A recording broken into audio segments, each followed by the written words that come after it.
Howdy, howdy, howdy, everybody, and welcome to the Ricmotech Classic Sprint Series here at Phillip Island, and the SportsCar Series here at Phillip Island Circuit. I'm Austin. I'm joined by Larry McLeod, and production is Alex Simpson and Dennis Branch. Larry, how are you feeling? I am feeling really good about tonight. I'm so looking forward to seeing these two classes mixing it up here at another great race at Phillip Island because I love this track and I love these cars, and looking forward to tonight. It certainly is, and I'm definitely looking forward to this race tonight. Phillip Island is a great circuit, and it's so fast. A lot of traffic's going to happen, and I expect some great battles from the TCRs to our GT4 classes here today. Yeah, the GT4s, we got a big field tonight. You're going to see a lot of the Porsches, a couple of the BMWs thrown in there, but the Audi's not a huge field in the TCRs, but they're always competitive. They'll be mixing it up. It'll be tight racing. It's going to be fascinating to watch them as they start to unfold and see those two classes start to intermix as this race unfolds. It's going to be fascinating. This place races really well. We've seen in the other Ricmotech series how the racing really around this place, a lot of lead swapping. This place you can run side by side around this entire track, and we're going to see a lot of that play out again tonight with GT4s and these TCRs.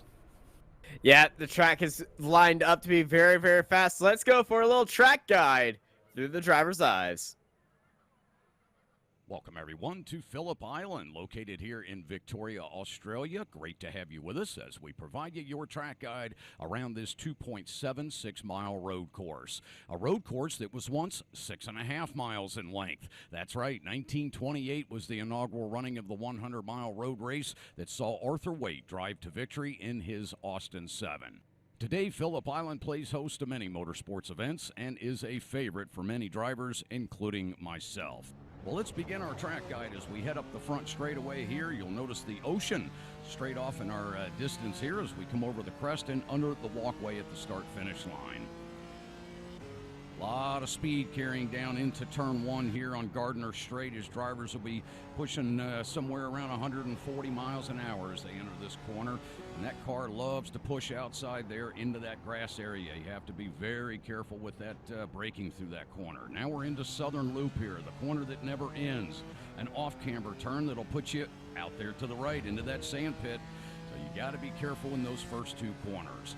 Coming down through turn three here, you'll notice a slight left here to the straight, and a little short shoot here down into turn four. Honda corner, very tight wrapping hairpin to the right.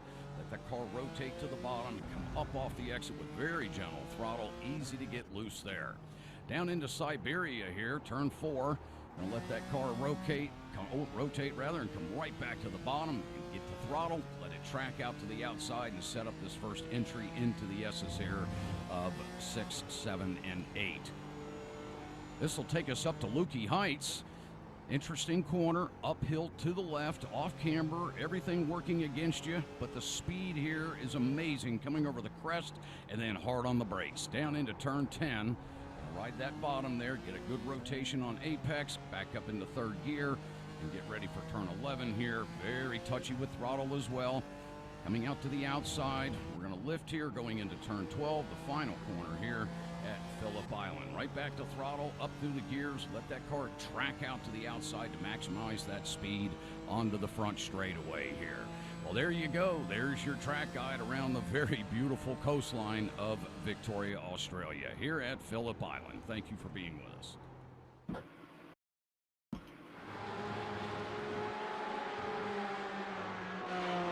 Welcome back to the Ricmotech Sports Car Series presented by Proformer Elite Texas Graphics. Final practice is on right now as these drivers are getting ready for qualifying, as we're seeing some drag racing between a few of these drivers in the Porsches. Yeah, we're going to see a little bit of that, and that's the tough thing about this kind of, here in this this session. This is a lot of traffic is going to be out there here at the end of this practice session as they set up for qualifying. Tough to find some free space, but you maybe start practicing a little bit of that side-by-side racing, as you want to make sure you know where you can go side-by-side. In this kind of place, as we saw in that track guide, there's a lot of room out here, and you're going to see a lot of these Caymans and a couple of BMWs in the GT4s. You're going to see those CCRs going side-by-side throughout this entire track. it's really an amazing place to race side by side. It's unlike a lot of the tracks on the sim where maybe there's one or two places where you can get alongside someone.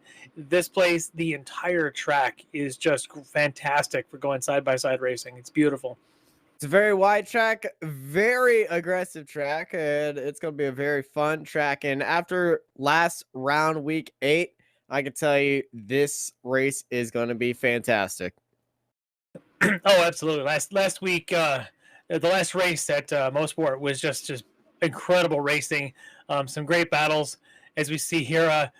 A couple of out laps here. Some drivers just on their warm-up lap here on their solo qualifying, trying to deal with some cold tires. We'll get into that in a little bit. But yeah, the last race at Mosport, just some fantastic racing battles as that race went on. And even after the hour plus of racing, it still came down to the last couple laps here for some podium positions. I think we're going to see a lot of that here again today at Phillip Island. This place is it's a long race, but the race is going to still come down to the very end. Don't be surprised if we see a photo finish in one of these classes here at the end of this race. Especially in the TCRs, they love battling with each other. Last round, the TCR class found another win for Eric Violet, as he battled hard early on but dominated at the end. Brandon Whitworth and Andrew Liss had quite the battle at the end, with Brandon grabbing the second place finish and Andrew coming away with third place. In the GT4s, they saw the domination of Mike Dan with Elvis Rankin making a big comeback at the end, but fell short and settled for P2.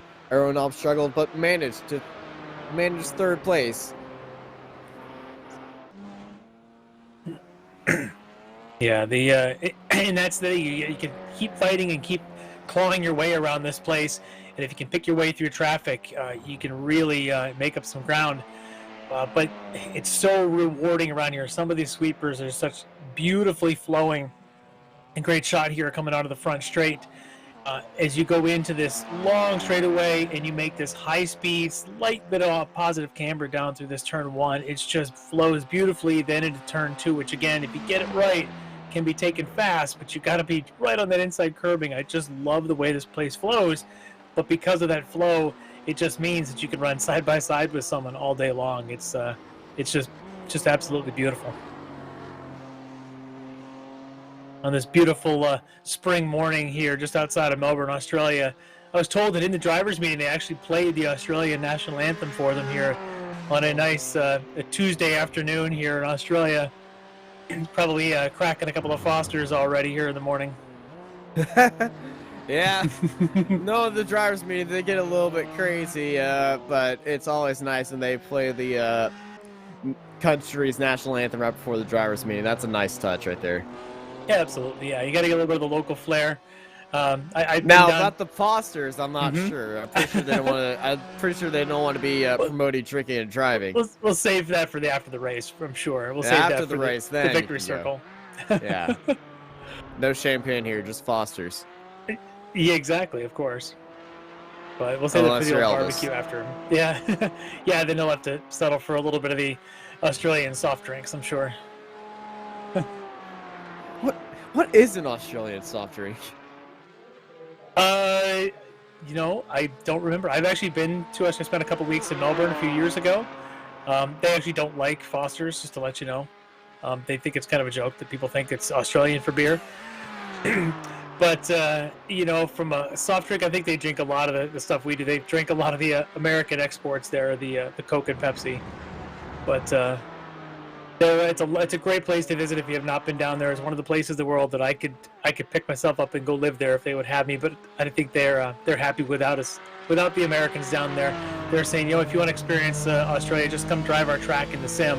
It's a great track. You can enjoy that piece of Australia because, but it's a great place. The city of Melbourne, right there on the southeastern side of Australia. And this time of year down there, as you're just kind of starting the springtime, it's absolutely gorgeous.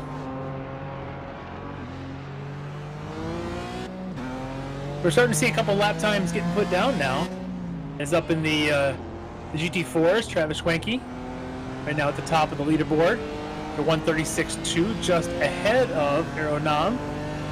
Really close with he and Robert Hartley. The three of them just 36 thousandths apart. Super, super, super close. In the TPR right now, it's Andrew List 139.6, Brandon Whitworth, a 139.8. So those two drivers just a couple tenths apart. Just kind of waiting for everyone to cycle through and get all their times. We don't have a time in yet for Eric Violette in the TCR, so it's still early on. As there's a time now for Elvis Rankin. The young man gets time in at a 136.0, but it is tight.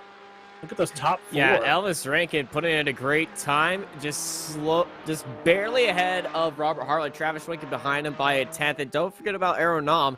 Actually, the top five, all within 2/10 of Elvis Rankin, and during the race is going to be very, very tight up front. Yeah, and so one of the things I was mentioning, just as we got started, we saw the first car go out there, had himself a little bit of a slip and slide, trying to warm tires up, is these GT4 cars especially, the cold tires really hurt them.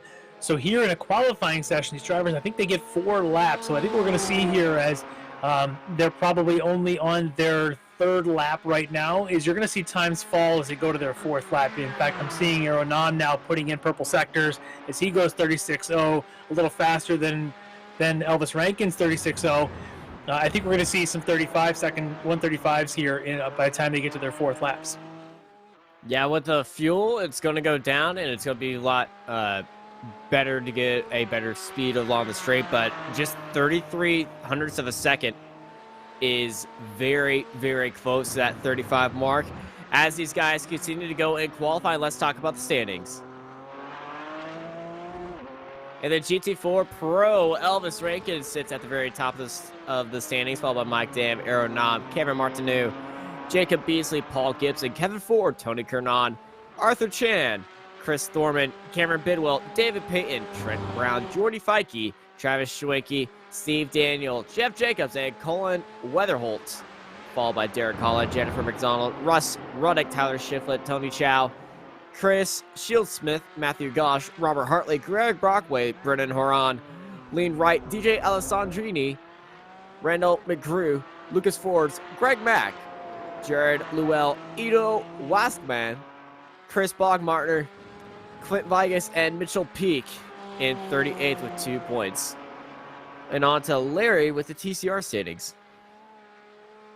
All right, the TCR standings at the top of that list, we got Eric Violette in that lead, followed by Brandon Whitworth in 3rd. It's Matthew Warner in 4th. Andrew List, followed by Henderson Knox. And it's Tyler Vickery, Mike Key, Riley Downey, then Edgar Sentinelli, Bobby Childs, Ken Ladd, Kevin Carlisle, Caleb Lavender, Matthew Madigan, John Ford, Chad Parker, and Evan Wood in 17th.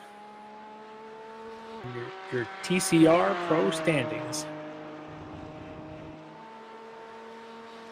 Yeah, this TCR is very tight indeed, especially out on track. And there's our 135, brought to you by Aeronom. I think he's on his 4th lap now. Yeah, 135.9 he set. And that time's going to put him a 10th ahead of Elvis Rankin. Watching Mike Dam come around that final corner. And, ooh, Elvis Rankin does not get his final time in as he went off track. Tell when a driver goes off track to the side of their... Oh, there goes Mike Dam. Should have been just after he crossed for his lap. That'll put him right now on the 2nd row, though.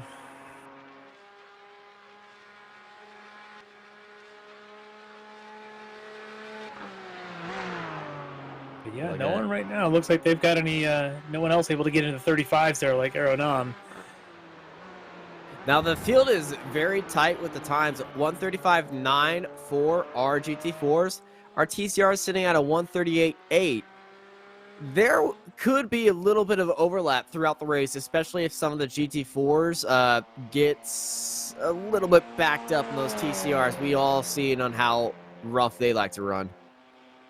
Yeah, it will take a while for that mix to happen, but yeah, we're seeing that it's not really a gap. You know, some of the other, like we'd seen when the Classic Sprint Series runs, and you've got the Miatas and the Mustangs, and they're 8, 9, 10 seconds apart.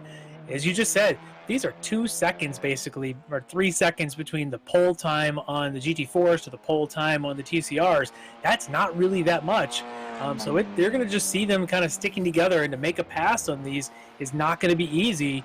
because you're going to see a fight happening in the TCR. So if a leader in GT4s is coming through, they're not going to make it easy on them in the TCR cars because they're going to have their own battles to deal with. So it's certainly going to make a difference when it comes down to, if you're in a GT4, you're coming to that point of the race where you've got the pit window open and you've got a battle of TCRs in front of you. You might find yourself saying, I'm just going to take to the pits and go get my fuel now and get away from the TCR battle.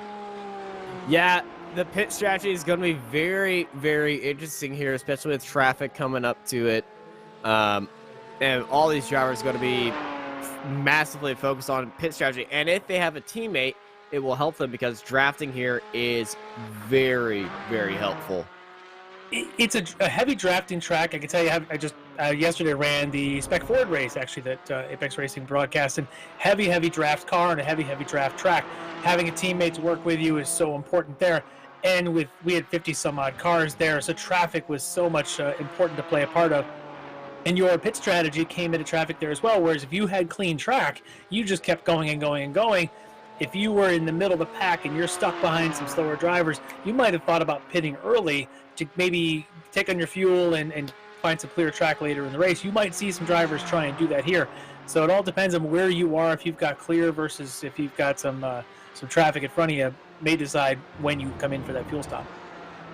Yeah, speaking of these fuel stops, we're expecting the GT4s to run 37 laps, and the very pit end is 26 laps, and the start is at lap 11. So 11 to lap 26 is our GT4 pit window, and the TCR pit window opens up at lap 12 to 24.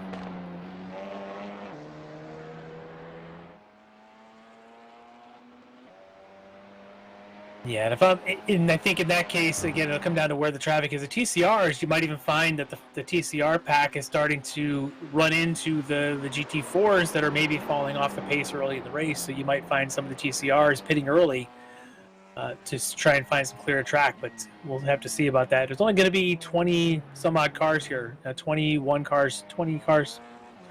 registered tonight. The traffic won't be overall too bad. It's a reasonably sized track for that number of cars, but still, it all depends on whether you're feeling like you're stuck and slowed down by somebody, whether or not you want to take to the pits, get your fuel, and find some clearer spot. Indeed. Clean air is going to be at a premium here. Phillip Island, very tight track. Not tight, it's a very wide track, but it has some sections where some clean air will help, especially heading into those 3 hairpins. If you're behind somebody, you might have to brake a little bit earlier, slow yourself down. But if you're also behind somebody, those straights are going to be very, very tricky. It's going to be interesting to see what these drivers go for, as we just saw our last driver hop into the pit lane.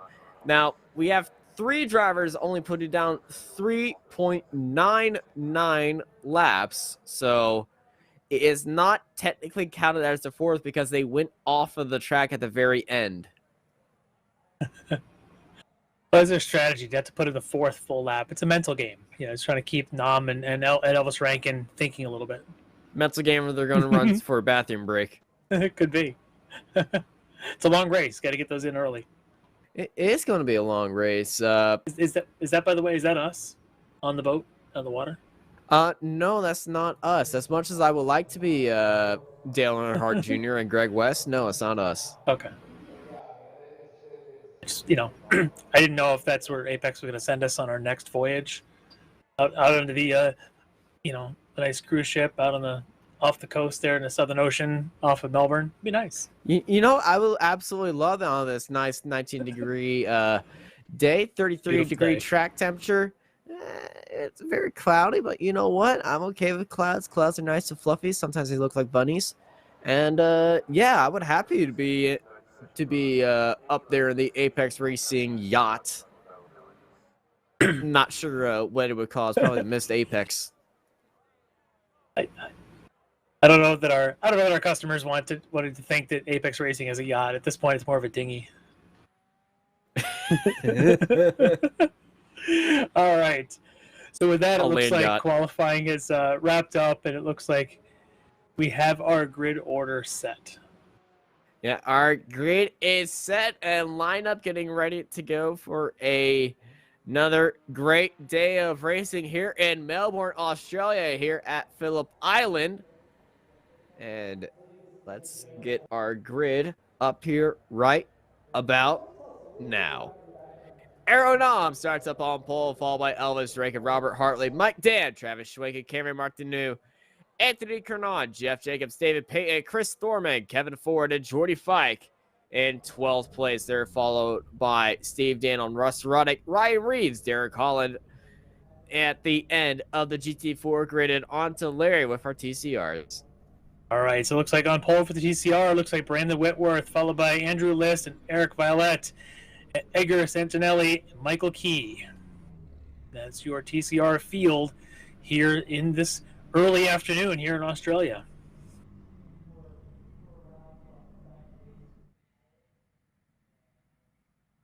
As they're getting a little bit of last-minute driver notes.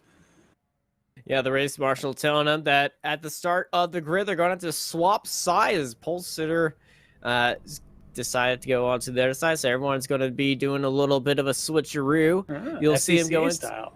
Yeah, they're going to go to a single file line, and then they're going to come back out in the opposite direction. So Aeronom going to be closest to the pit wall as he takes the start. Interesting. Okay, I can see that. I can see that because when you're coming down the front straightaway, you want to be on a hard track left. You want to be riding that curbing, actually where the pit out is, and we'll get to that one in a minute. But you want to be riding that curbing right along where the pit out is, and so you can set up for a nice arc through turn one. But I can tell you, again, from my experience at this track, doing a rolling start coming off the hairpin at the far end, when the pace car dips in, the lead car ultimately can dictate how the start goes. I actually was fortunate enough to start on the pole yesterday in the Spec Ford race. My strategy was as soon as that pace car took off, I was foot to the floor. I managed to get a negative gap and was able to pull back over, and everyone got in line. So I think his thought here is he wanted to guarantee himself to be on that inside line regardless instead of taking that chance. Well, in the driver's briefing, the start zone starts as soon as the curbing at the final curb starts on the outside. So there's going to be any mad games. He has to go before that sand trap ends and that banner it goes over the track. That's the latest he could go, but the start zone is when that curbing starts on that front straight. Okay. So that's why they wanted to make sure that he wants to be on that side, because that's the better line for the first turn. Makes perfect sense. Now, the other thing I mentioned there briefly was the pit out. So in a pit stop race here at Phillip Island, it's a very interesting pit exit. There are two actual exits. Typically, you use the first pit exit. The problem with that is it dumps you out in the middle of the straightaway, right at the basic racing line, and the car coming down the main straightaway can't see the car leaving the pits until they're right at the exit. So I assume they're going to use that one. The alternative would be the far exit, which dumps the car out essentially right at turn in of turn one, which has its own, I guess, gives and takes of whether or not you choose that one. I didn't hear in the driver's meeting which one they're going to be using. It's the first one. It is the first one? Okay, so what's going to happen is it's going to be interesting as the cars are pulling out of there. The drivers on the front straight have to be very conscious whether the car's coming out and give them a little bit of room, and the cars coming out have to be very careful to stay on that curbing down the front straightaway. I feel like the use of F3 is going to be helped in this race, and maybe the driver's shortcut for pit out. Yeah, absolutely. Some sort of pit out, the text chat message, and definitely your F3. If there's multiple cars in the pits, it makes it even harder with your F3 relative screen to know which one's actually coming out for you. But yeah, it helps at that point, the fuel window of the race, if you're still on the track, to just stay a car and a half, 2 car widths over as you're coming underneath the start and finish line. Give them a little room. It's a scary thing. I had it happen yesterday. All of a sudden you're coming along and there's a car as you're going 100 miles an hour to the front straightaway. There's a car in your way. So I actually had that today. Yeah, it's a bit of a frightening scenario. It's all right. GT4s coming into the last hairpin, getting ready to do their thing. Yep, GT4s, mostly Porsches, but hey, the Porsche to BMW ratio is actually decreasing. We have a new BMW driver with us. You might recognize him as Russ Ruddick, but pace cars in the GT4s are approaching that start zone Oh, I feel the butterflies in my belly right now. So they have not switched sides. Yeah, that was odd. They said that they were, but I'm guessing something switched. Aronov hits that first curve, and we're waiting on him. Here he goes. Green, green, green. The Sports Car Series is underway here at Phillip Island. He did get a really good jump, so he's going to get back into his position on the side of the track he wants, and he's going to get that line. You can see how important that is, because otherwise you get pinched on that inside line. He wants to make sure that that was not an issue for him. Elvis Reagan trying to chase down Aerodom at the start as the TCRs on the right-hand side get underway. And these guys, they will want to go. Everyone's going to want to go side by side. The TCRs, as they it's a little bit slower to get up to speed, but they're not going to want to be very forgiving. As this pack of Audis, they are a little bit in line. The problem here is we're going to see it as well on the left side of your screen there in the GT4s, the side-by-side nature of turn 4 and turn 5, and the enticingness of just wanting to go inside of somebody and stay there is what you're seeing. It's so easy to do here at Phillip Island, and here on cold tires, it is just so sketchy to keep the car without sliding out into somebody. So far, there's one. Kevin got a little bit onto the grass right there, and on those cold tires, like you were saying, it's very hard to control these GT4s, but if you're able to manipulate the traction control to your liking on this opening lap, you could pull away with a advantage. The GT4 field, actually, well, they're very spread out at the front, and even on this track that only has about 4 real braking zones, that is very impressive. And really only 2 of those are significant hard braking zones, turn 4 and turn 10. If you look at the rest of the track, turn 1 is a bit of a break. Turn 2 is a hard to medium break, but still, turn 2 is a fast sweeper. It's got some banking. What they're going through here now in the GT4s, that's relatively decent speed through there. The next hard braking point is the hairpin they're going to be approaching in turn 4.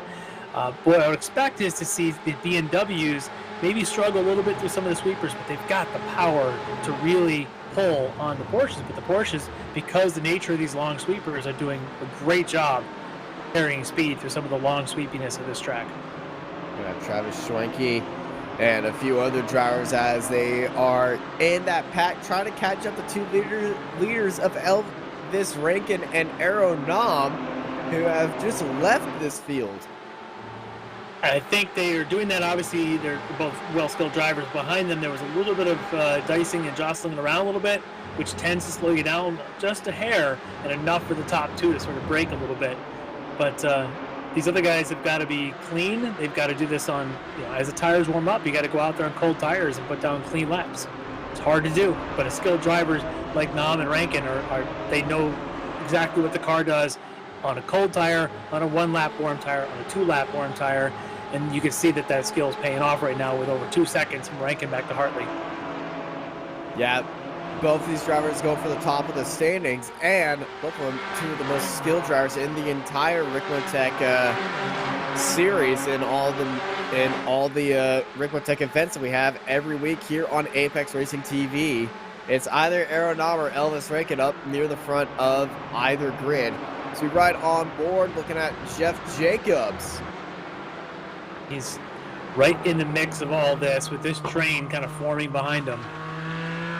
As he's running there in his Porsche, but he's got one of the BMW. We talked about Kevin Ford on that first lap, had that bit of an off, but Kevin seems to have gathered it. Now with the warm tires and that BMW with that power, he's kind of pushing that Cayman of Chris Thorman right in between Jeff Jacobs and Kevin Ford. You see Ford just kind of pushing that Cayman along. Kevin Ford's going to want to kind of push this a little bit, though, as they get to the front straight, when you see that BMW is just going to open up its legs. And don't be surprised if at that point Ford tries to make a move on Thorman. But right now, Jacobs is the one leading this train as they come up through here to turns 7 and 8. Beautiful track. Oh, I love this layout.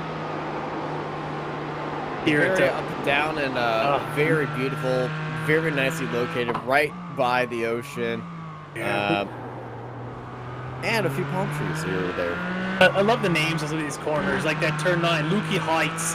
No, only in Australia the name is called Lukey Heights. It's a great name. You have a corner called Stoner Corner. I love it. Love this place. Even Hey, turn Phillip. 1, Doohan Corner. Ugh. I love tracks with quarter names. My home track being Circuit of the Americas doesn't really have quarter names, but a few of the drivers and a few of the community that races around there, we've started giving a few of the names, a few corners.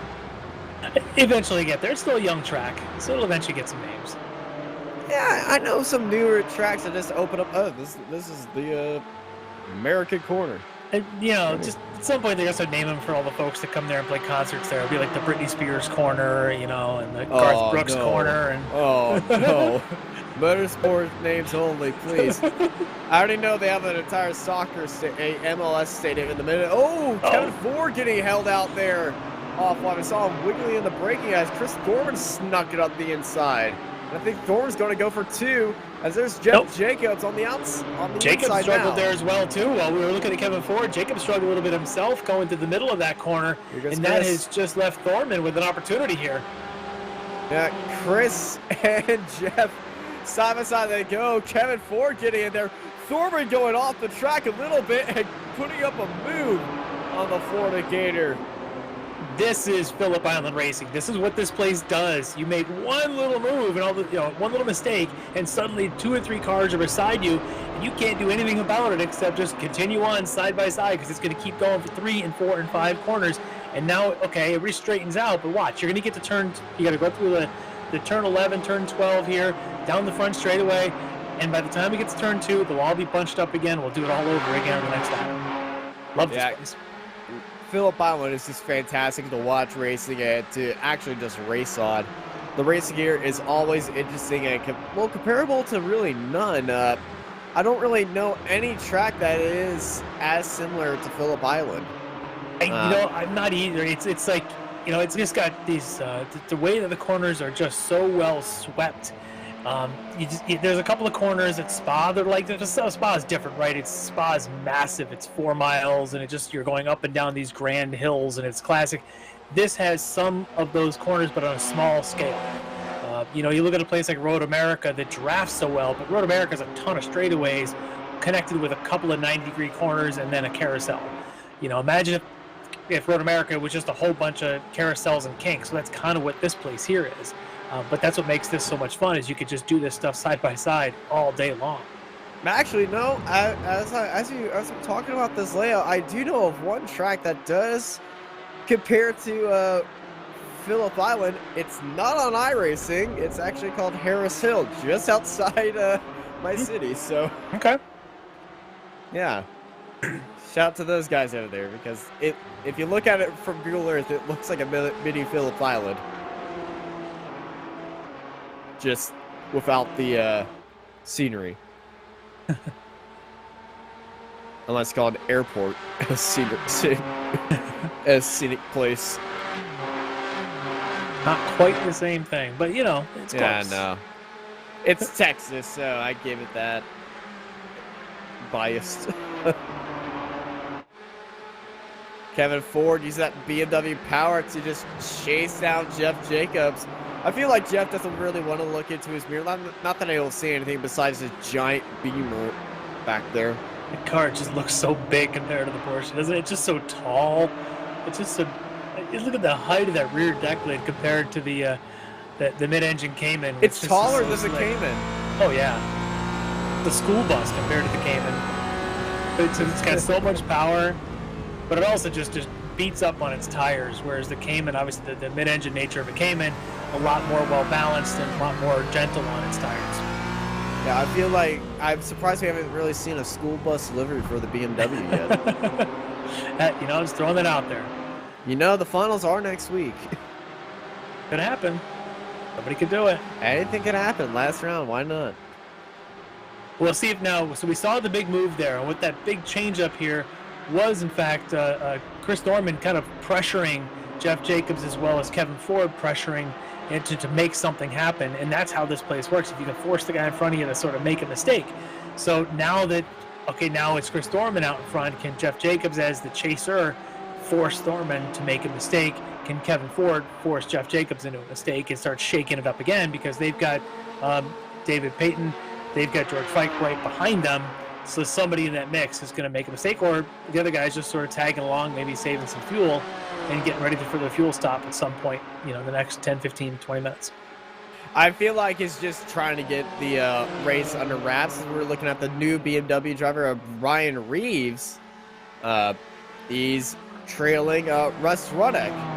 And those two, Russ has been running the BMWs ever since it came out. Brian's the new one in there. And that is a very BMW paint. Yeah, no mistaking what that car is underneath that livery. That is classic BMW there. As they're mixing it up there. Oh, here we go again. Jeff Jacobs on Thorman. There's contact. Jacobs hesitated a little bit. Thorman gets it decided. Oh, bigger wreck. Thorman and Fike can get into each other. And no, Chris Thorman and Jordy Fike make contact, and that has thrown both of them off the track. And Jeff Jacobs seemed to get out of there unscathed.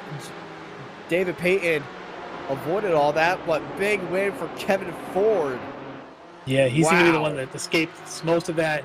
It did look like some contact probably on the back of Jeff Jacobs' car, as there was a bit of I don't see anything, but it looked like he had kind of gotten some into the back of him. Yeah, Jacobs stepped out. He had a good lunge in there, but then he stepped out. That was just nasty. Yeah. That was a big pile up there, and Thorman, unfortunately, is the one that kind of got the worst of it there. And that's unfortunate because, going into this lap, he was the one leading that pack. Yeah, it was a very odd incident, I must say. You don't really see a lot of that. It's just I think he might have hit a curb, and then the curb just sent the car into a little bit of an oversteer, tried to correct it, and then the car just bit down. And, we all seen when that happens, this car got shot. Here's the replay on the right-hand side of the screen. You see Jeff Jacobs in that white car. Very late on the brakes, dies down low, and, he's just overshot the corner. Yeah, it was an aggressive move by Jeff, thinking of getting in there. And, there's ways and times you could probably make that stick. Unfortunately, he didn't. But when he finally got the car slowed down, it kind of caused the entire chain reaction behind him, and then it just all went sour for the rest of the group there. So, unfortunately, for Thorman, he's gone to the pits on the toe, I believe. Yeah, Thorman, I think, he did tow into the pit lane. I think it was just done for them. We have a car off, it looks like, going up the hill back into the back of the pack as we're riding on board Travis Schwenke. Right behind it, Cameron Martineau, as they still are trying to catch up to Aeronam and Elvis Rankin, who have a considerable gap to these guys. Yeah, this battle right now, we're still 50 minutes away from the end of the race, but this is for the last step on the podium here between 3, 4, 5, 6, and 7, separated by less than 2 seconds. This is pretty amazing here. All the way from Mike Dam all the way to Kernan. This is quite a battle. At this point, those guys are all driving Caymans, and they are just putting in laps, trying to keep it close. Just really close. I just wonder how aggressive some of these guys are going to be, or if they're just being conservative and just staying in line, turning laps, and just trying to stay close, maybe hoping that maybe Aeronam or Elvis Rankin makes a mistake up front, and then they wouldn't be fighting for third, have a shot at a higher step. Or maybe one of the guys in front of them takes a misstep, and it makes it easier for them to have a shot at third, because they don't look like they're being very aggressive. Certainly not as aggressive as the group of Kevin Ford and Jeff Jacobs and Thorman were a few moments ago. Yeah. Yeah, the third pack is very, very aggressive. This secondary pack, I feel like they're going to be just lenient with each other, just staying in line and waiting for that second part of the race before they get their elbows out and start throwing punches at each other. I think so. Now, this part of the pack, we've been seeing these guys throw moves at each other all day long as Holland looks down low on Reeves. Yeah, this group here, they're mixing it up pretty heavily. They're definitely not waiting for anything, corner to corner, trying to beat them to the next corner. Yeah, Derek Holland trying to make the move, and well, we spoke too soon. There is a move right there. Schwenkiel Martinu. Well, straight. And sometimes if you get a good run off a 10, or if the other guy gets a slow run, you have to make that. You can't just stay behind, and even if you're trying to be conservative, you have no choice but to do that leapfrogging. And if done right, it's actually the faster way around this place. You do a little bit of leapfrog, take the pass, tuck in behind if you're the originally leading driver, and then follow around for another lap. And then if the trailing driver gets a great run off of the hairpin at 10 going to the front straightaway, do the leapfrog again. It's actually a pretty quick way to lap this place if you've got a partner you're willing to work with. Yeah, speaking of partners, Aeronom and Elvis Rickett definitely partnered up right now. These two have not left each other's bumper at all. And there it is, letting everyone taste their fury and dust, literally. Yeah, I wonder how much they're pushing. I wonder how hard they're pushing right now. You know, how hard is Elvis pushing Nam, and how hard is Nam pushing to keep Elvis behind him? You know, it's one of those, like, are they just kind of agreeing to stay like this? Or is Elvis really trying to take the lead? Well, both of them are setting 136s last time by, as the rest of the entire field is 137 plus. I'm just Elvis isn't gonna go. He's looking he's not. down there, He's but not. he's not going for the gap. No, He's not. I feel like up. he's just doing that for. yeah, I feel like he's just doing that for safety. Sure, he's pressuring. He's reminding him he's there, filling mirrors, as they say, and waiting to see if Aeronom makes a mistake. I have not. In a couple of weeks, I've been broadcasting with you guys. Cameron. Oh, that's going to cost him a lot of time if he keeps it straight. The grass on the outside of the track, so dangerous to get involved in. And it just kind of sucks you up like a vacuum cleaner when you get out there. He's lucky he didn't swap ends. Yeah, really very lucky there wasn't any contact. But the off tracks here are so brutal because the track swoops away from him. And we got another. That's Jeff Jacobs off. Oh, not again for Jeff. Had a rough last couple of minutes here. Yeah, Jeff not going to be very happy about the start of this race. But hey, we're 17 minutes into this 16-minute race. Look at there. George Fike on Russ Ruddick. And Fike's made that move down the inside and is damaged GT4 after being the innocent bystander. And that craziness that's happened in that corner. This is the group we said is a little bit more aggressive, right? We said that the top two are just sort of playing little cat and mouse, but, you know, otherwise staying where they're at. The second group, we thought, they're just kind of playing conservative. If pass is so obvious, they'll take it. This third group, and what was the previous third group, are the ones that are really being aggressive, and you can see it. You know, they're forcing things to happen, and part of that is they're also maybe making a few more mistakes and letting things happen, letting things come into them. Whereas these two are just lapping very quickly, but they're lapping.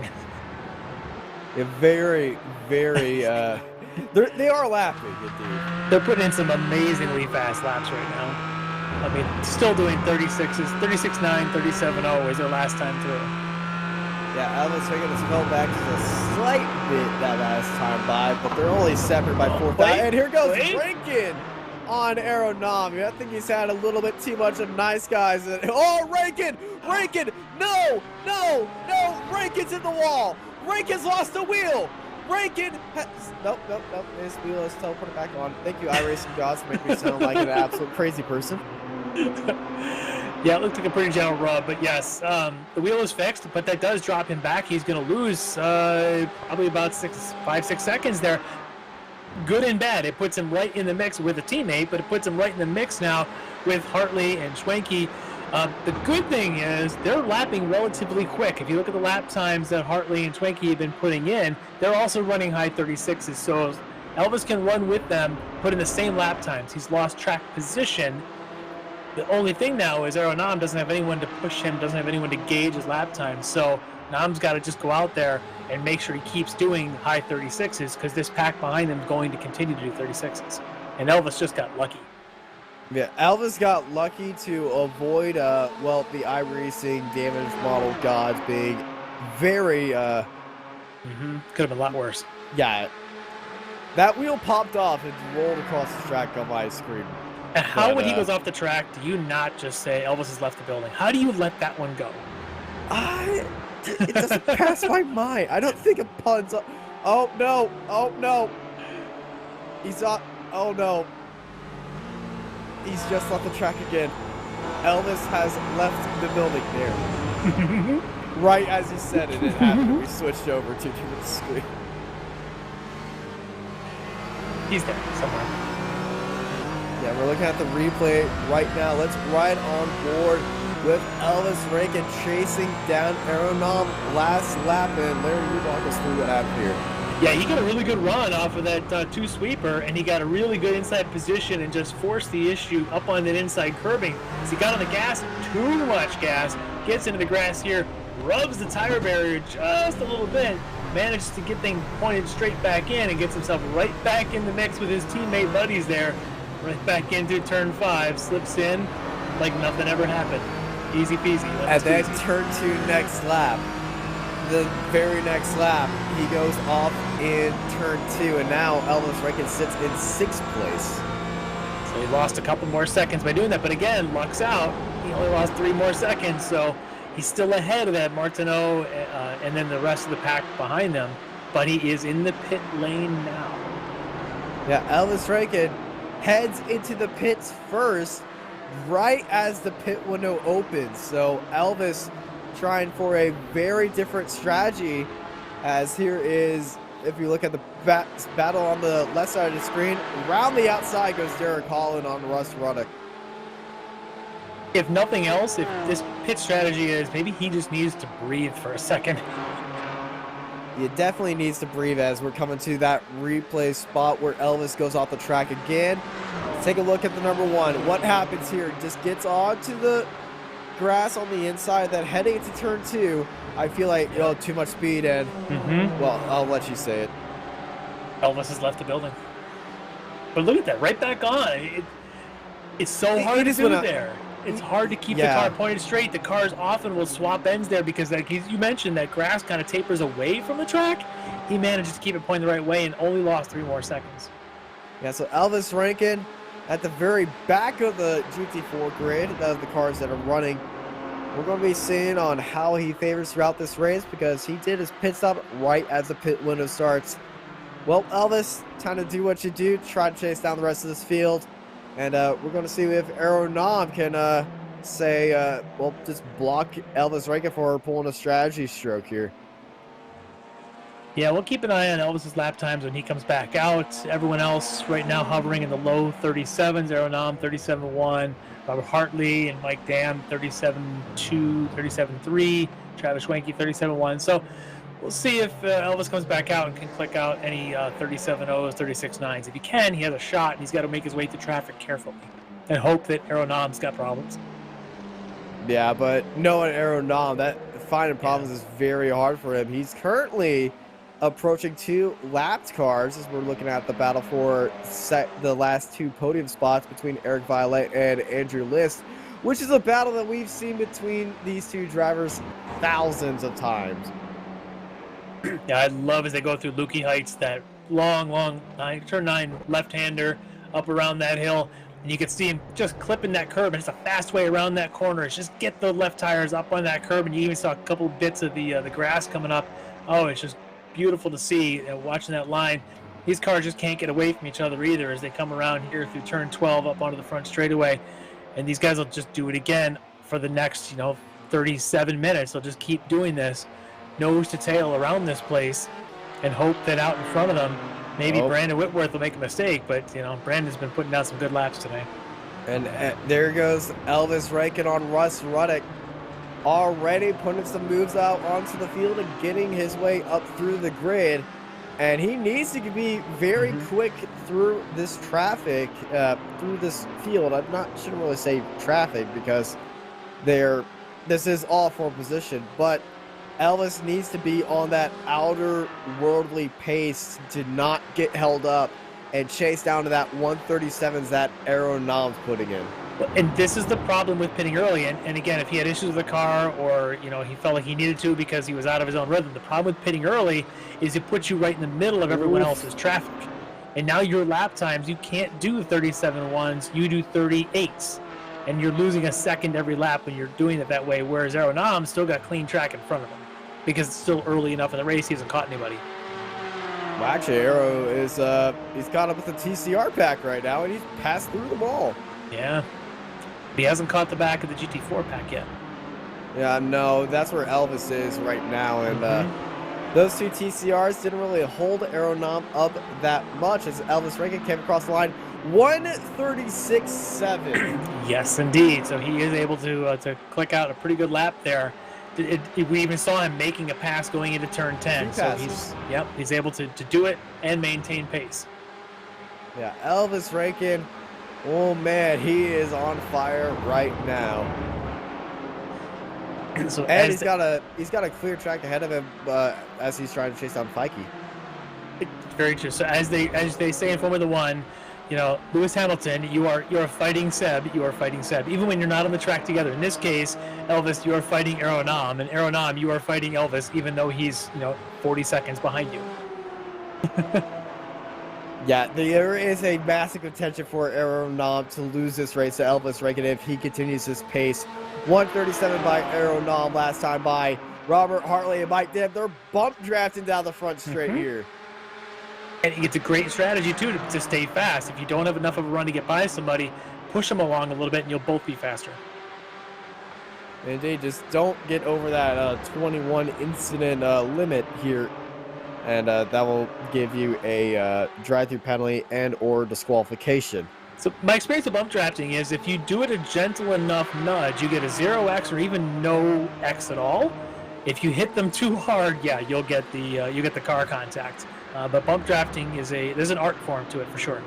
I have not mastered that art form because I've always gotten the X. Therefore, I'm never one initiating the bump draft. I'm always the one getting murdered from behind. As a Spec 4 driver, I've learned how to do it in qualifying and not disqualify my laps. It's hard to do, but it can be done. You need to teach me and the rest of the NASCAR people I drive with because I feel like they need the help. You got to learn how to turn right first. What's that? Direction right. Elvis Rankin still doing 36s. He just did a 36.4. So it took out another half a second out of Aeronom's lead. So he is definitely coming. Yeah, Elvis is coming, but he is still 41 seconds back. His total pit time was 40.97. So Elvis Rankin just barely outside of what he needs to be to jump Aeronom, who just put down a 137.095. But Elvis, he's got a clean track ahead of him as well as Aeronom. We're going to see who's in the better condition right now. And I don't think Aeronom's got a crew chief yelling in his ear to say, you're in the pit window, you need to come in now to maintain track position, because ideally he'd like to come out in front of Elvis, and right now might be the time to do that, but I don't think he knows that Elvis has made up that kind of ground. I feel like he's just staying to his old strategy and seeing how it goes at the end. Yeah. I know Elvis, he does have a crew chief. I'm not sure of Aeronom being Estonian. I'm not sure anyone else is up this late at night crew chiefing for Aeronom. He might have an international crew chief, but I'm not sure. He hasn't mentioned a crew chief in his ear. But he might. Yeah. So we got this battle for second between Dan, Hartley, Schwicke. These three drivers all battling for that podium spot, and Kernan's in there as well. Right now, it looks like it says it's a battle for second, but as we know, we've been talking about this Elvis Rankin right now. We think he'll be fast enough to be in this mix or ahead of this mix. So it does mean this Damon, Hartley, Schwenke, and Kernan could be a third step on the podium battle when this is all said and done. But if one of these guys has a great pit stop, which could be coming soon, or if these guys start picking up the pace a little bit, you might see the same thing. They could also be awfully close to Aeronom when they come out. Or if Elvis Rankin makes a mistake or somebody else makes a mistake that affects Elvis Rankin, anything can happen in this race, and we're just entering halfway. Absolutely. We've seen mistakes already. This is the kind of race where you just want to turn laps. It's like any endurance race, and you want to turn laps, get yourself into the last 25% of the race and then see what happens. And Elvis already realized that he's made his one mistake. He got very lucky twice. I don't think he can tempt fate one more time. So already he's got to be saying to himself, just get himself to the last 10 minutes. These guys, these three teammates are all just trying to get themselves to that stage. 136.7 Rankin. Last lap for Arrow, 137.3. And he's definitely right at that 40-second mark. Aeronam could He's pit now. below it. He could pit right now and probably come out. Rankin probably would come out right in front of Rankin at turn 1 if Nam were to pit right now. Yeah, right at turn 1, or I would say right as the turn 1 exit, because they're going to be taking turn 1 at different speeds. And I feel like Aeronam should pit next lap. We'll see what his strategy is. We'll see if he's been keeping an eye on his gap to his younger competitor. He is, though. Nam is slightly pulling away from the Mike Dam, Robert Hartley, and Travis Schwenke battle, as those guys were about 5 seconds back. They've dropped a little further, as Nam's now a little over 6 seconds. He's keeping his normal pace. He's keeping his normal pace. These guys are consistently 5/10ths behind him. Half a second a lap slower. Mike Dam, Hartley, and Schwenke. They just can't stay with Arrow Nam up at front. Yeah, but Nam? Arrow putting up a big clinic up front, but Elvis Rankin put in a good masterclass in the background to stay within that pit stop window of Arrow Nam. Elvis is going to start, depending on everybody else's pit strategy, Elvis is going to start catching up to some other drivers. As you can see, he's catching up quickly to Patton, and then he's going to catch up to Kevin Ford. So as long as those guys are still there and haven't done their pit stops by the time he reaches them. So this will be interesting in the next couple of laps. Indeed, they are, and traffic is just going to be the only saving grace that Arrow Nam looks for, but Arrow does not know how much traffic that Elvis has on track, because it is very minimum. As this battle for second still continues on, it's more of a progression right now of 3 Orion drivers just waiting for their pit stops. And I feel like they're going to start heading in very soon, because they're approaching that pit stop window. And there goes Hartley. Yep. Bound to happen here sooner or later. Going to see somebody jump in. Keep an eye on this pit lane delta to get a better gauge on how much time Aeronam's going to use when he goes in for his stop.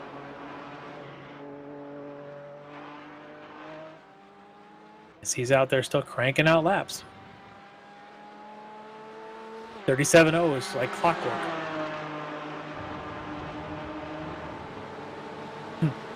Elvis Rankin, 36.5 is like clockwork.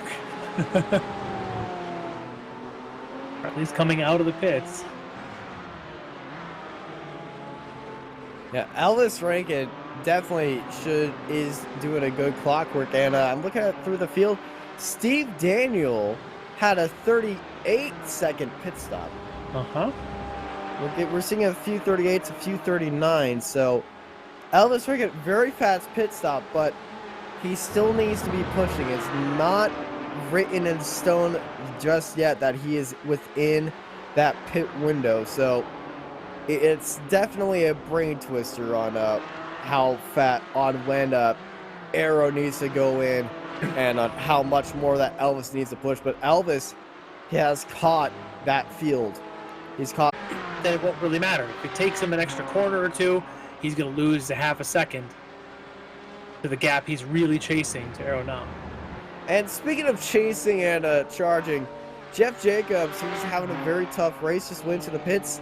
They have split the TCR field into a lot of separate battles and incidents, but the TCR group, they went into the pits. They're all spread out over the place.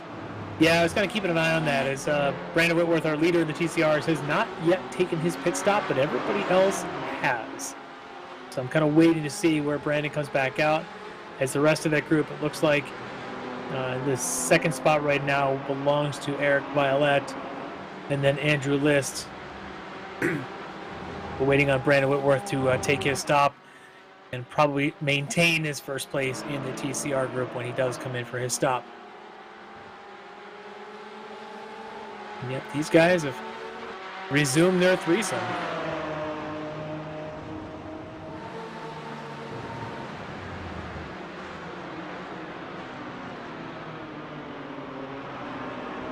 Schwenke putting up some defense a little bit to allow Elvis Rankin some more gap from behind as Rankin and Peyton go side by side around the outside of the track. This could be good for Aeronom because they're still going to be side by side, but Rankin just easing his way up ahead, taking up some grass. But Elvis Rankin up into 5th now. Yeah, again, he didn't take too much time to make that move now, did he? He was able to make that pass, but also note who he's ahead of. He's ahead of the pack that we had said he needed to be ahead of in order to have a shot at the win. But notice he's only about 1.5 seconds ahead of them. Yeah, he's just barely ahead of him. Peyton, I do not believe, has gone into the pit lane, though. He has not. But the Dan Schwenke and Hartley battle, those guys were 6 seconds behind Aeronom when they came in for their various pits. So assuming that the gaps were being about the same, I still think that Elvis Rankin's probably still going to be about 4 seconds behind Aeronom when Nom comes in for his stop. So Elvis still has some work to do. Yeah, their pit lane times were slower than Elvis Rankin. 42 seconds, 41 seconds, and 42 for Dan Schwenke or Hartley. So it's going to be a head scratcher to see. We're just going to have to sit here and wait. But Elvis Rankin is definitely in the hot seat, as Schwenke was in the hot seat for a little bit onto the inside, as Mike Dam and Peyton going to go side by side coming out of the hairpin. Dam round the outside. Kenny holding on just like Elvis Rankin did. He's going to make it move. What a nice move by Mike Dam. Now let's see if his teammates, Schwenke and Hartley, can get on it. Yep, you can tuck on the inside here. That outside line has got no grip around this Lukey Heights corner. Just nothing. It's so hard. But if you could stay out there, it gives you this nice line into this hairpin. But you just see he's got nothing to get down there. You lose all your momentum. Has that damage. Yeah. But you see how long it took for those 3 cars to get around Peyton for all that. But you also notice that Elvis Rankin it didn't take him that long, but he still lost a second to Aeronom on his exchange to get past David Peyton. So we still wait for Aeronom. Peyton just dived into the pit lane. Elvis Rankin, 136.9. He's now slower than Aeronom. He put in a 136.84 as Aeronom is catching up with the TCR leader of Eric Violet. Yep, and even the previous laps, Elvis Rankin, with the lap that he had to pass David Peyton, it took him, he was a 37.9 to Aeronom's 36.9. So he had lost a second in that lap. He loses another 10th in this lap. He's got a lot of work to do. But he's hoping that Aeronom catches and has struggled with the TCR field. But that's a lot of hope to try and win this race. Right now, he's in a good position for second. He's got work to do. Yeah, and the TCR leader has to go into the pits this lap. There goes Violet, and there goes Aeronom right behind him. There he goes. That might have held up Aero just slightly with Eric being there, but it looks like they were separated just enough that they are going to be holding each other up. But on the exit, this might be a bit crucial. Let's watch Aeronom as he heads into the pit lane, but let's keep an eye on Elvis Rankin as he's coming around Hayes' corner. With that hairpin, and he's still behind Tony Kernan. Cameron Martineau takes the lead, and Aeronom's in the pit exit phase right now, and he's on the straight. Yeah, he's going to be 6 seconds at least ahead of Elvis. By the time they get up to speed, great stop, a great in-lap for Aeronom. Just a great race pace there for him. Yeah, his pit lane time from when the pit lane starts and the pit lane ends, 38.27 seconds. 2 seconds faster than Elvis Rankin. We're here on lap 25, almost 40 minutes into this 1 hour race. You're here watching the Ricmotech Sports Car Series presented by Proforma Elite Texas Graphics. We'll be right back for the end of this race after a short break.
Welcome back to the Ricmotech Sports Car Series here at Phillip Island. We got an incident. Mike Dam and Kernan get into each other right in front of this massive pack that is going for net second place, as Kevin Ford has not gone into the pits. And all these cars are in challenge for that podium, for those final 2 podium spots, as Aeronom with that strategy is checked out. He really has. Aeronom just unbelievable with the pace he had, knowing that the pressure was on there to make sure that he cleared this pack for his pit stop and to hold that lead. He did that. Now he can just turn the mirrors down, as they say, and just go and pick his way through traffic and not worry about it. This group, though, right now, led by Mike Dam, they're going to be just fighting tooth and nail all the way for the next 18 minutes to try and see who can finish on the second and third steps of the podium, because between Mike Dam, Elvis Rankin, Travis Schranke, Anthony Kernan, Robert Hartley, these guys are just going to be just extremely tight all the way through. It's just going to be, you can see them. It's a chess match. They're going to be fighting and clawing for every corner, but really what they do is they're testing each other out to say where is each other faster, which corner, who can get the better run off a 10. Can I hold a lead coming off a 10, or do I need to be in second of this group coming off a 10 to be able to pass going across the stripe? That's the kind of stuff they're all going through their head right now. Indeed, and I feel like there's another game of just trying to push the issue and leave that group behind them, as those 3 have their own battle, and Hartley is side by side with Kernan, as the rest of the Orion boys are flying away. I'll tell you what, Kernan had, I think, one of the fastest pit stops of anybody out here, and it's kind of put himself right in the middle of all this. And Hartley's trying to shed him, but he can't. This is Phillip Island Racing, side by side through 4, side by side here through 5. Maybe he can get a nose ahead. Yeah, okay, he's got the nose ahead through 5, but Kernan's not going to go anywhere. He'll follow him all the way up the hill through 8 and 9. But it's just fantastic stuff. Yeah, Kernan, he's going to stay with them, but it's a Orion 2nd, 3rd, 4th, and 5th. These 4 Orion cars, they know how to go, and Rankin, he's in the middle of it. I had a chance to watch on analog race from Phillip Island a couple of days ago. It was on some of the TV network I happened to catch. And I had a couple of Australian broadcasters, and I just can't get out of my head what they call, we always talk about getting on the brakes hard, getting on the binders. They had a great term, getting on the lock stops. I loved it. I want to use it somehow, but just it's fantastic. Getting on the lock stops. Oh, look at him out there, getting on the lock stops. Yeah. Oh, it was great. I love it. I don't want to make fun of the Aussies, but that was one of the best terms I had heard. That is a great term. Yes. Usually when you hear something that you've heard 1,000 times before, like brakes in America and aluminum, it sounds totally fine. When you go to UK, it's aluminium and this whatever or something. That just sounds completely odd. But lock sound, I gotta start using that. Yeah. Oh, it was great. And I tell you what, real life, that race I saw raced exactly like this. The same thing you're seeing side by side as you got a couple of these Caymans GT4s getting around the Audi TCR there. And I feel like I just made Alex a little bit upset for insulting aluminium. Aluminium. Yeah. It's okay. We can make fun of our broadcasters. Because they can't talk back to us today. They'll catch us on another broadcast at some point when they're commentating. Or they can just activate their mics right now. Or mute Back us. to the action. Or mute us in the worst case scenario. Back to the action. As Mike Dam's got just a little bit of daylight now to Elvis Rankin and Travis Schwenke behind him. That daylight could easily evaporate because we've seen the pace that Elvis Rankin is capable of. These guys now are back to putting in 36s. Yeah, the speed of the second pack is slowly chipping away at Aeronom. That draft is definitely helping right there as we're seeing Elvis Rankin getting overtaken by Travis Schwenke, who jumps ahead. And these Ryan boys are going to go into a little bit of cool runnings here as they're going to be all drafted up and, having some speed down the front straight. But they can't catch Mike Dam, who's in second place. Yeah, he was able to use that TCR car and a couple other opportunities to gap this field a little bit. And it's going to make it really tough now for Schwenke, Rankin, Hartley to pull up on him. Those guys have to work together a little bit, and I'm starting to wonder if the leapfrogging isn't working for them, and maybe they ought to be pushing each other down the front straight a little bit instead of trying to leapfrog. Indeed. A line goes faster than a moving line that goes all over the place. You got Steve Daniel and Mr. Patton going at it here. Oh, a little wide there for Daniel. Just a little bit of grass, not going to be affecting him that much. It's if he scrubbed off a lot of tires. And speaking of scrubbing off tires, I feel like Rankin's tires are, to quote Pat McAfee, dead. They might be a little bit on the worn side. He might have used them up there trying to chase down this pack to get in this mix. Because look at Schwenke. Schwenke is pulled away from Elvis Rankin. And I feel like those tires have ran their course, and he's just holding on. Yeah, he's the slowest car out of all of them. 136, 136, 136. Elvis Rankin, 137. Yeah. Those tires are gone.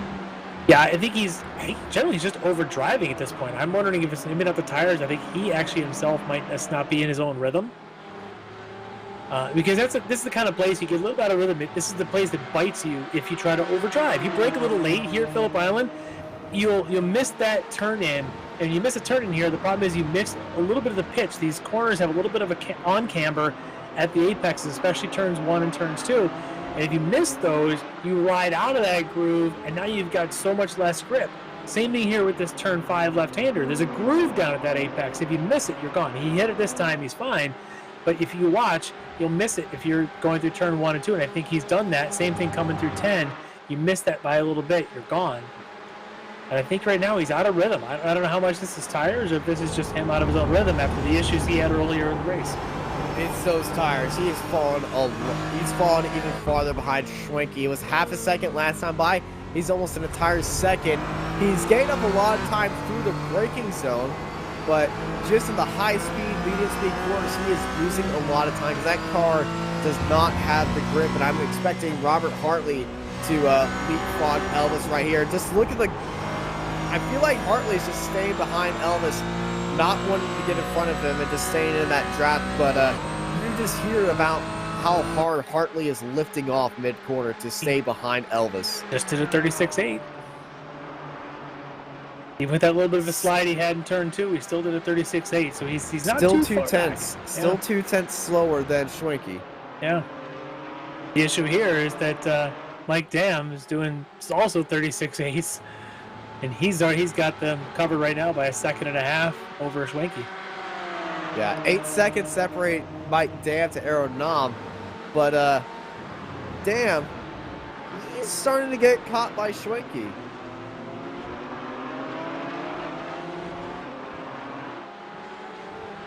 Just a bit. He's got to get this down to just about 1 second.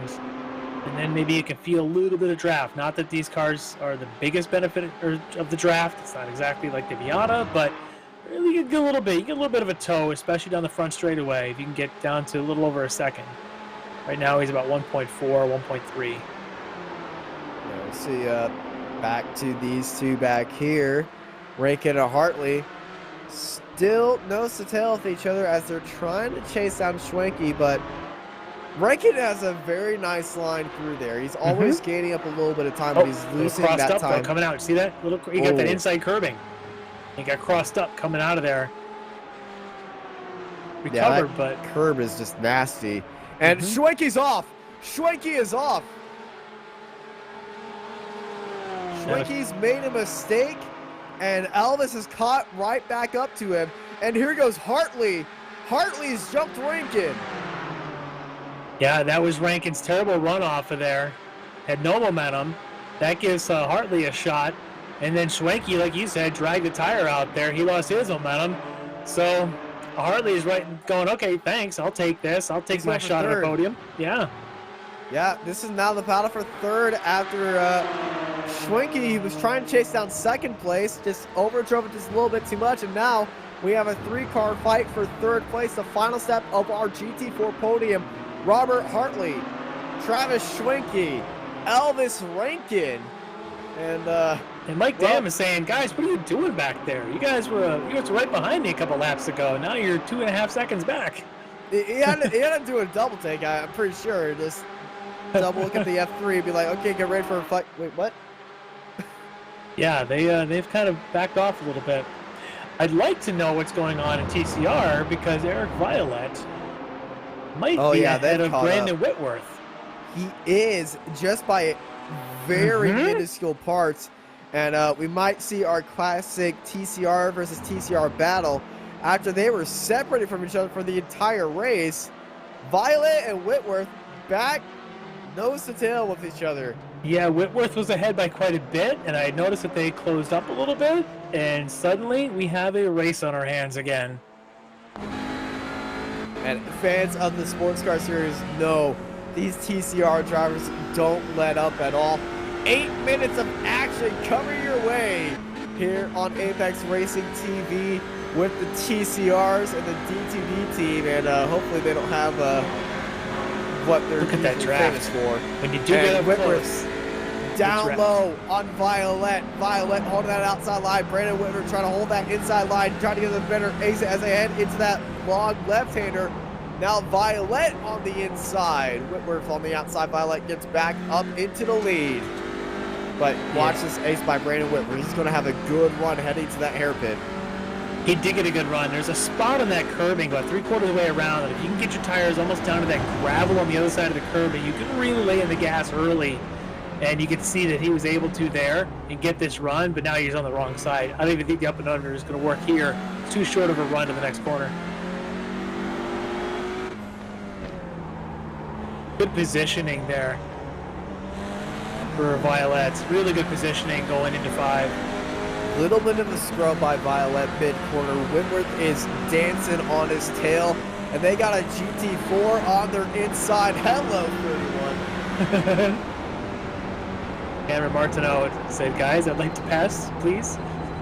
Whitworth got onto the mic and said, hey, let's be nice here. Let's not hold this guy up. I believe you have a blue flag. Blue flag. But I feel like Whitworth is going to try to use him as a pick. Oh, he's going to follow Martineau as much as he can.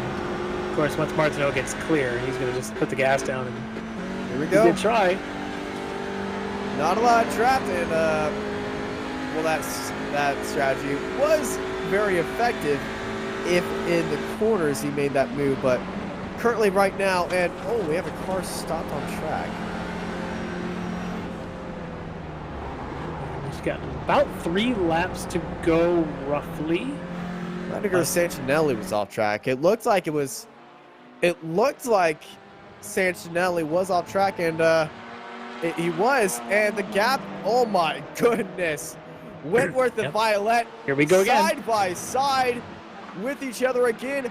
Violet breaks hard and upsets Whitworth. Whitworth goes wide trying for that over-under move. Whitworth is still there. And as this is going on, that fight for second place in the GT4s has lit up again. Mike Dam has had an issue, and now he's caught up in that massive pack. No. And Rankin's back still has not been able to get around Hartley, so we'll come back to that in a minute. But these two are just too good. We've got to stick with these for just a little longer to see if anywhere here if Whitworth can make a move on Violet, because he's been kind of stuck behind him and pressuring him now that Violet was able to take this lead in these twosome. But man, this is so close. This is this chess match. He's probably right now going, okay, I'm behind him now. Can I make the pass before the stripe? I don't know that you can. I don't know if the draft is strong enough with these cars. Let's see. It is a awesome moment for side-by-side action. We got TCRs on the left, GT4s on the right-hand side. Whitworth and Violet battling out for the lead. TCRs, Whitworth's got a great run.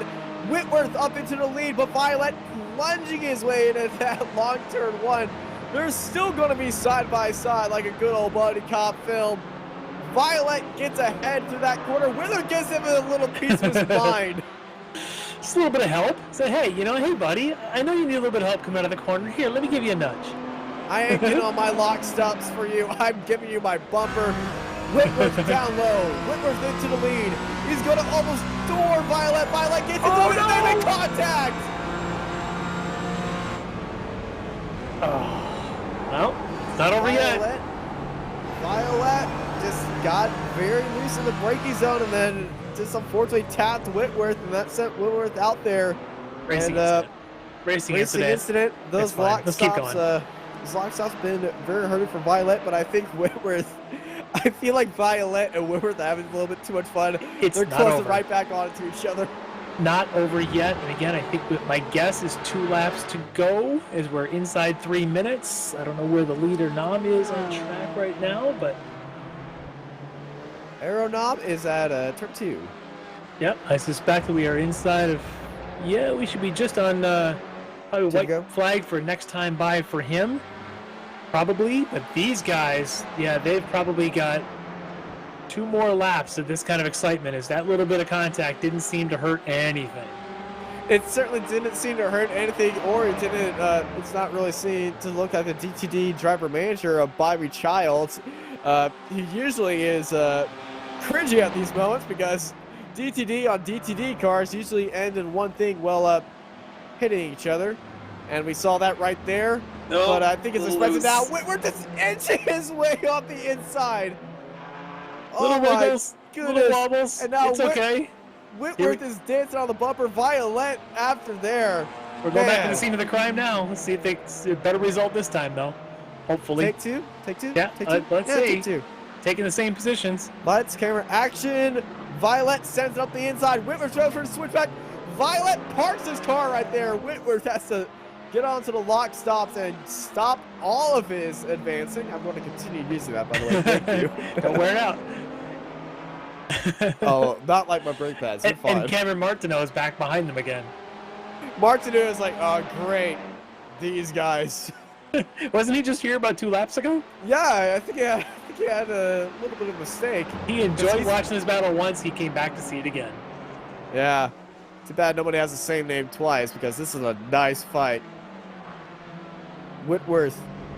And we should be getting white dancing flag on the gear packs, and look at that exit that he got. Whitworth holding it around the outside, pressuring Violet down low. 1 minute left. They almost make contact entering that corner. Cameron Martineau is getting right up in there, and he's enjoying the show a little bit too much. He might give one of these drivers a little bit of a butt draft then. Oh, 3 wide across the line. Whitworth, Violet up at front. And speaking of at front, on our right-hand screen, it is Aeronom in the lead. But Whitworth and Violet battling for the TCR lead. Whitworth cuts across the nose of Eric Violet to take and secure the lead on the TCRs. I think you got to be in the lead coming out of turn 10, or even before you're going into turn 10. I think you got to be in the lead. So right now, if you are Violet, I think you've got to stick your nose in before you come around Lukey Heights through 9. I think you've got to be in that lead. Otherwise, I don't know if you can pull it off. I don't think there's enough of a draft of these cars. I think you've got to be in that lead before you get there. What a move by Whitworth, and with that move, it's kind of like sealed the deal because Violet's falling off the pace, and coming around the final corner, Aero Nom just dominating after, a early on incident. Well, nothing questioning about that dominant performance by Aero Nom, who takes the win of the Ricmotech Sports Car Series in the GT4s. And that battle for the rest of the podium, very tight there for the third spot there for Schwenke to step up to the third spot and hold Elvis Rankin behind him. Great finish there for Travis Schwenke.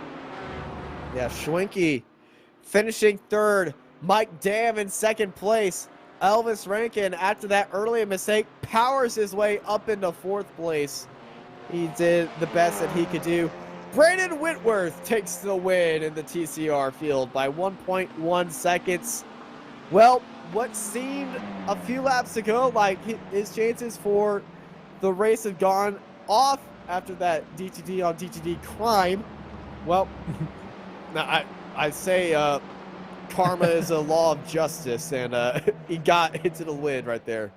Yeah, he recovered quickly, got it back going again, and the two of them fought right to the bitter end. It was just a beautiful thing to watch. But also beautiful to watch is Aero Nom just putting on a clinic. It just 38 laps of just precision and control. I never saw him put an inch wrong, and he just absolutely just took this thing by the scruff of the neck from the time the first green lights went on right up to the end of the 60 minutes and showed everybody else that he was the best driver tonight. Yeah, Aero Nom dominated this race from start to finish. Definitely going to be a drive to remember for him, and always a great fight we saw in the TCRs. You're watching the Sports Car Series, the Ricmotech Sports Car Series presented by Proforma Elite Texas Graphics. We'll be right back for our race results and interviews after this break.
All right, and welcome back to the Sports Car Ricmotech Series. As we've got our race results up there on the screen right now. Congratulations to Aero Nom, our overall winner tonight. He driving in the GT4 class, just ahead of the rest of our podium there with Mike Dam and Travis Schwenke, Elvis Rankin, Robert Hartley, fourth and fifth there on the finish. And what a race it was tonight. Wonderful racing here, always in the Ricmotech Sports Car Series, as it has been all season long. Run down the rest of the order here also. In the TCR class, your winner tonight, and a great finish there, the last couple of laps there. Brandon Whitworth coming out on top. A great battle right up at the end there with Eric Violette. is going to go home in second. Andrew List going to wind up on the podium there in third. Michael Key in fourth, and Edgar Sancinelli in fifth. They're in TCR. And as the drivers are lined up at the end of this grid, let's bring in our overall winner. Ladies and gentlemen, please welcome Aeronom. Howdy, howdy, howdy, Aero. How was that race? Yeah, it was very difficult, I have to say. So it's so hard to keep it on the track here. It certainly was a little bit hard to keep it up onto the track and keep that pace. When you saw Elvis go off the track after spinning his wheels, what was going through your head? I just knew I have to keep just going and make no mistakes and keep the gap. And yeah.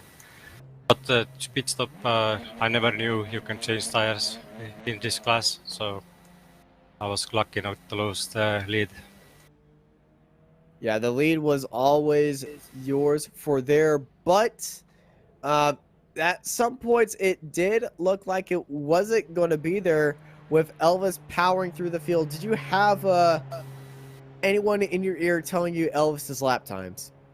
Actually, I was keeping eye on the lap times every lap. Yeah, it was like half a second faster pretty much every lap. But he got some traffic, so yeah, that evened out. Well, you definitely pulled double duty and it worked out for you right there. Aero, congrats on the win. Before we let you go and get ready for the finale next time by, anyone you want to thank? I'd like to thank all the league admins, the sponsors, the drivers. Traffic was fine today, so pretty good. And I'd like to thank you guys in the booth. Thank you. And congrats on the win. We're going to bring it over to Lefty, who is Larry, who is talking with Brandon Whitworth. Hey, Brandon. Congratulations on the win tonight there in the TCR. Great, interesting race for you, it seemed. For a while, you had a pretty good stranglehold. Walk me through a little bit as that race sort of unfolded toward the end. Yeah, well, let's get close to the pit stop.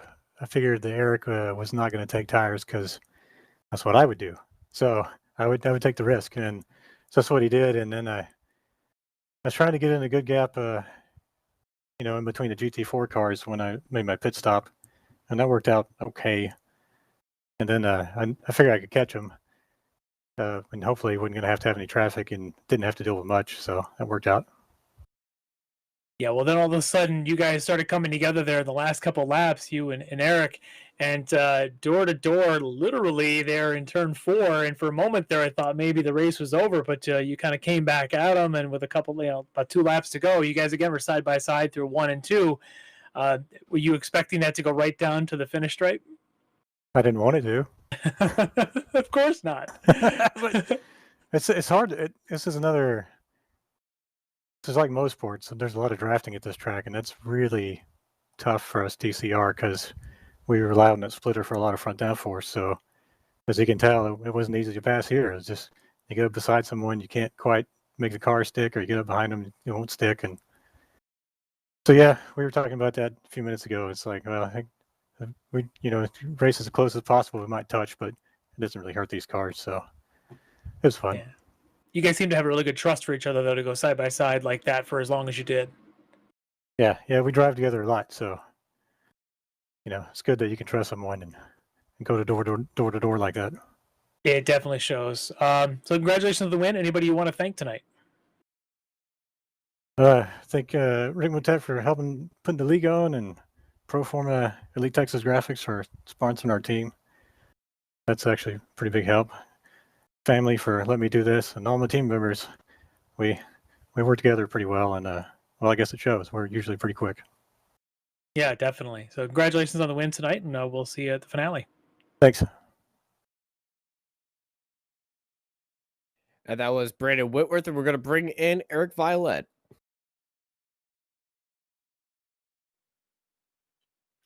Eric, you had a great run up to the end of this race, had a little bit of DTD contact with each other, and according to Bobby, that is expected now.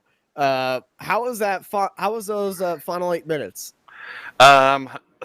Stressful. I knew he was coming. I mean, even in practice, he was. Even if I had fresh tires, he was coming. So yeah, I just had to take a gamble on not taking tires, and I figured if I was 5 seconds ahead of him before the pit stops, I might have a chance. But yeah, it was just another case of race being one lap too long. It certainly did look like that, but it was a great fight, side by side, nose to tail, outside, inside, any other directional. It Yeah, I was sideways, and the Brent and I got hooked up. It almost felt like open wheelers getting their wheels stuck together there, going into the hairpin. It certainly was very, very chaotic up at front, but you two always make it look nice. Not the cleanest, but Nope. like I said, it's expected of the DTD guys at this point. Yeah, and we were not nice. I mean, we're respectful, but gloves were definitely off. Well, at least somebody didn't throw a kitchen sink at somebody else this time, so we're good. You Yeah, both no. finished the race. Yeah, and I did what I needed to do today to keep up there in the points. So that's kind of what I was thinking about too. I just didn't need to punt this thing in the wall. Well, you achieved everything that you needed to do today. You finished second. I know a win would have gone you better, but hey, trophies are trophies, and the points are points for the bigger trophy at the end. So, Eric, congrats on your finish. Congrats on giving us a great race. Before we let you go, anyone you want to thank? Let's go through the list quick. Ricmotech, as always. Apex Racing TV, you guys are awesome. Proform Elite Texas Graphics for getting us up on the track here. D2E Sports, always an awesome team. Nick's Dog Treats. Bobby Childs over at BCR Designs for these great looking cars. So thanks for having me again, guys. Thank you, Eric. And over to Larry, who has the schedule for the upcoming races. All right, so we've got a few races coming up on the next few weeks. As a week from tonight, we'll be at the Daytona Road Course for the finale of the GT Challenge series from Ricmotech. That'll be on November 30th at 8 p.m., of course. And then on the season finale of the Classic Sprint Series will be on December the 7th. And then we'll, of course, have the December 14th, the season finale of the SportsCar series as well. So we've got 3 fantastic racing weeks coming up on the next 3 Monday nights. Don't miss it. Yeah, the Ricmotech series, always one of excitement. And all the next 3 Ricmotech races are the grand finales of their championships. So it's going to be all to play for in the next 3 weeks here on Apex Racing TV. The Ricmotech series, always some of the best of the final championship results can be found at extrememotorsports99.com-road series to find all the Ricmotech series that have their drop weeks included now. But as we come to a close here for the Ricmotech Sports Car Series, presented by Proforma Elite Texas Graphics here at Phillip Island, I've been joined by Larry McLeod, Alex Simpson, and Dennis Branch has been in the production booth. I'm Austin Knight, and I hope y'all have a great night